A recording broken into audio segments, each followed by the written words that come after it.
Construction Nation.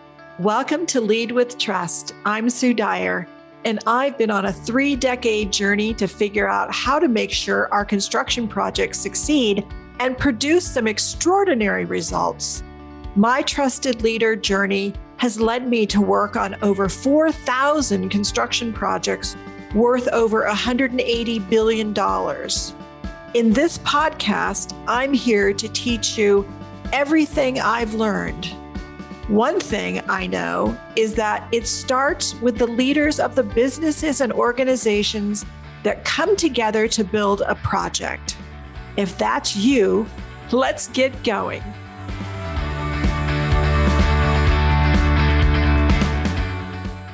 Hi, Construction Nation. As 2023 concludes, it seems like a good time for reflection. This year, we did a series on bringing women into construction. We learned a great deal from the women that we interviewed. I especially love that they found construction a career that they love, and that there are so many ways and different areas within construction to work, that really there's always some place that can fit for really anyone. I've loved construction for over 4 decades. So today, as we close out this year, I'm going to share some of the lessons I've learned over the past 40 years, being a woman working in construction. But first, before I share that, I want to share some other news. I wanted to let you know that the Lead with Trust podcast has become a production of the International Partnering Institute, or IPI. I founded IPI as a 501c3 nonprofit way back in 2007 as a place where construction leaders can go to find out how to make partnering work on their projects. We've learned so much about what works and what doesn't work, and this is a place to come to really learn so that you can level up your leadership, your projects, and your programs, and maybe even your organization, because it applies across all the board. They all affect our projects. So I hope you'll continue to listen to Lead with Trust and share the episodes with your team and colleagues. I hope you will join and become a part of the IPI community. You won't find better people anywhere in the industry. Now, for my 40 years of lessons learned from working in construction. I've never really talked about this, my experience of being a woman in construction. It just was sort of something that was, and so I never really reflected on it until this year. As I've mentioned, I really do love construction. I love the people. I love how we create things, and I love seeing something that was just a thought in someone's mind be created in reality, and it comes to life, and really it brings society to life. We build society. But, it wasn't always easy being a woman working in construction, especially back in the early 1980s when I started. And that was when women were just starting to come into the workplace. Really, not that many were. What was open to women was regular female type of jobs, where it would be as a teacher or a nurse, a clerk, something like that was typical if a woman worked at all.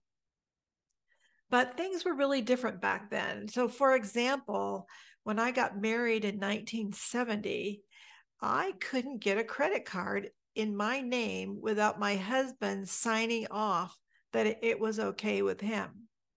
The same went for a bank account. I couldn't get one of those without his permission. And so, it was very different. The policies were different, the practices were different, and the laws were different. So when I became the executive director for what is now the United Contractors Association, even my own father said to my mother that no woman is worth the kind of money that they were paying me. It just was not the norm. And he didn't say this to hurt me. He said it because it was his experience. And it was what the norm was in the world that he lived in. And it had been for, generations. And so as I started off in my career as executive director, I did want to change some norms. I really wanted to do it because I had two small children that I needed to feed and house.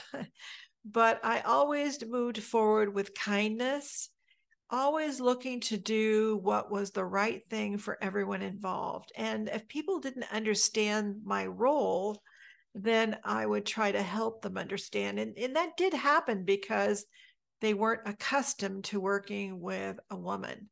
It was a new role. And so we had to work out how that would work for each individual person to some extent, but really more the new norm. So for the first 2 decades of working in construction, there was never a time when I was not the only woman in every room. And sometimes there would be a group of people and I would come up to talk to them, and I was ignored or even brushed off as having nothing of value to add. But a lot of times it was because they were just uncomfortable themselves. They didn't know how to react to a woman in this setting. I quickly learned, though, that by being the only woman in the room, I could set the rules of engagement, because having me in a room meant that the old rules didn't work anymore. And this first came to light one day when I was at the bargaining table with a union conducting negotiations. Our association team was seated on one side of the table, and the union's team was seated on the opposite side.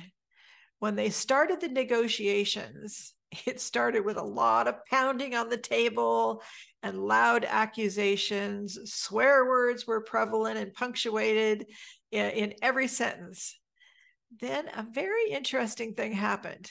My team was very quiet, and this was not usual for them at all. But they were embarrassed on how the union leaders were swearing and yelling in front of a woman.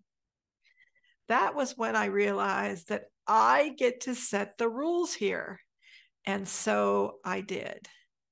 Using my non-adversarial partnering approach, my team worked to listen, to really understand what the union needed. In turn, they listened to us, partly because they really didn't know what else to do. The old rules didn't work anymore. Together, though, we were able to create trust and agreements that took care of the employees who were their members, and also address the market conditions, because the employees have no work if you don't address what's going on in the market. And so many unions at this time weren't looking at market. They didn't care. They just wanted to get as much as they could for their members. And that really undermined many, many, many different crafts in this period of time. So, and as I mentioned, at this time was also kind of an interesting time, because it was a snowball that started to happen across the United States, where there were a lot of open shop or non-union contractors that were making enormous strides. And in a matter of approximately 90 days, we saw many states change their work rules so that now the norm was non-union workers and non-union companies. It happened very quickly. It just was like a wave, a storm that came and just happened. And to many, they thought that was a great thing. To others, they thought it wasn't a great thing. To our members, who were all signatory, it meant, and they can't really get out of it because there's unfunded liability and other things. It meant that they had more challenges to face out in the bidding world. So that was one of the things I definitely learned, is that being the only woman or being someone new and different, and the old rules don't work, allows you to set new rules. But here's another thing I learned at the bargaining table. was that the person with the agenda controls the meeting. Also, the person who writes the notes determines what happened at the meeting. So traditionally, in the collective bargaining process with the construction trades, neither side brought an agenda to the table. They didn't outline what they wanted. They just sort of talked, and I wouldn't even say they talked. They kind of yelled at each other. They talked at each other. And rather than really work through with an agenda and what we wanted and talk about it, the bargaining went on for weeks and months. And very slowly, both sides began to reveal to each other what it is they wanted. It was sort of a dance. And I learned quickly that if you didn't have enough dance, then they didn't feel like they fought hard enough to get what they wanted, so they would never come to an agreement. So there always had to be a dance. But I always brought an agenda and a very clear objective overall, but also for each meeting. And so that I knew exactly what it is we were trying to accomplish. We were very transparent, open and honest and transparent. And that really helped us to fashion agreements that were really remarkable for the time.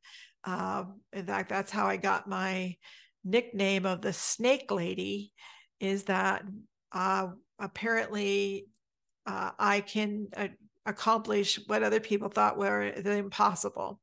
And so they started calling me the Snake Lady. And but then pretty soon everybody said, but wait a minute, a snake can eat 10 or 100 times its own weight. So that's a good thing, right? So yeah, so that's how I became the Snake Lady. Another takeaway from this process of negotiating with the crafts was to always take a long view, not just what's going on this year or what are the market conditions right now, but what's the long view? How do we stay competitive in the marketplace? How do we improve the quality of the workers, the quality of the projects? How do we improve what we're doing, and how do we improve working together? So a very long point of view made a huge difference, because I would always look at least 20 years out and where are we moving and what do we need to do? So we negotiated every 3 or 4 years. That was the term of the contracts. But I would set a strategy that would help us move forward one step at a time. And I always wanted to do what was right for everyone involved. So you have to take an industry perspective, an entire industry perspective.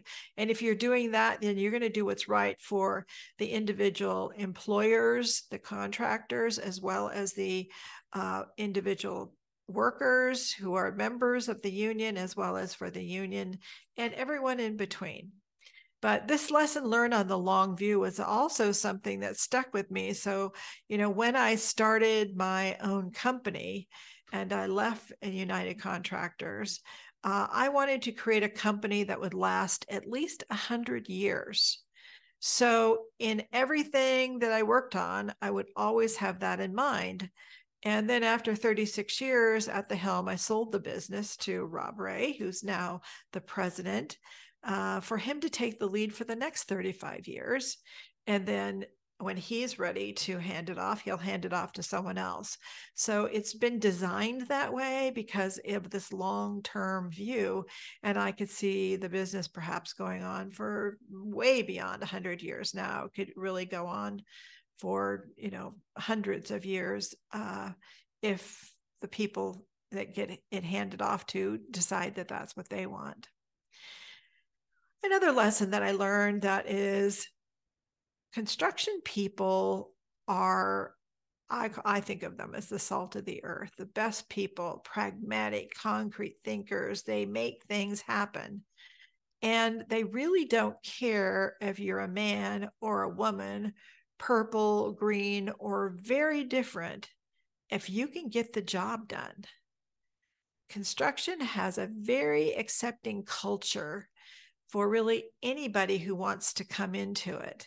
And I know that isn't the reputation, but it's been my experience for 40 years. And I was very different and unusual. And some people would say I still am, but that's aside. But it really matters, though, how hard you are willing to work, that you keep pace with the speed of when things are needed, and that you're willing to do what it takes. Those things are much more important. In fact, those are the only things that are probably important. The rest of it, attitude probably has a big part of it too, because you have to be able to work in a team of teams. And if you can't do that, then you're not going to be very successful either. So I did explore other industries for a year when I wrote my book, Lead with Trust, and kind of walked away from construction thinking, well, I sold the business and I need it to transfer to Rob, so I can't be in the middle of it. So I kind of walked away and began to dip my toe into some other industries. But honestly, it just wasn't home, and it just didn't feel like where I wanted to be or where I'm meant to be. I love construction, and I've dedicated my life to helping construction leaders deliver partnering that works on their projects and in their programs, and to create their organizations consistent with that so that they can get the most return on investment for their efforts. And so this is what I will continue to do until the day I take my last breath. And I would love for you to join me in this journey through joining IPI and seeing all the great things that we're doing there, but also all the things we're going to be creating over the next 5, 10, 15, 20 years. So until next year, when we start a brand new series on how to deliver better projects on the International Partnering Institute's Lead with Trust podcast, I want to wish you all happy holidays, and thank you all so much for listening.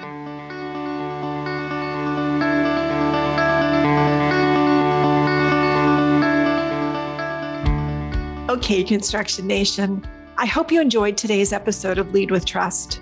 Will you do me a favor? If you think this episode can help anyone on your team or business, please forward it to them. Please subscribe so you don't miss an episode. And your honest review, hopefully 5 stars, is much appreciated. Every leader who learns how to build their business and projects on a foundation of trust is going to reap the rewards of greater productivity, attracting the best of the best, enjoying your business more, and doing things you thought were impossible. If you want to know where you are in your trusted leader journey, I have a free resource for you. Please just go to sudyco.com/profile, sudyco.com/profile.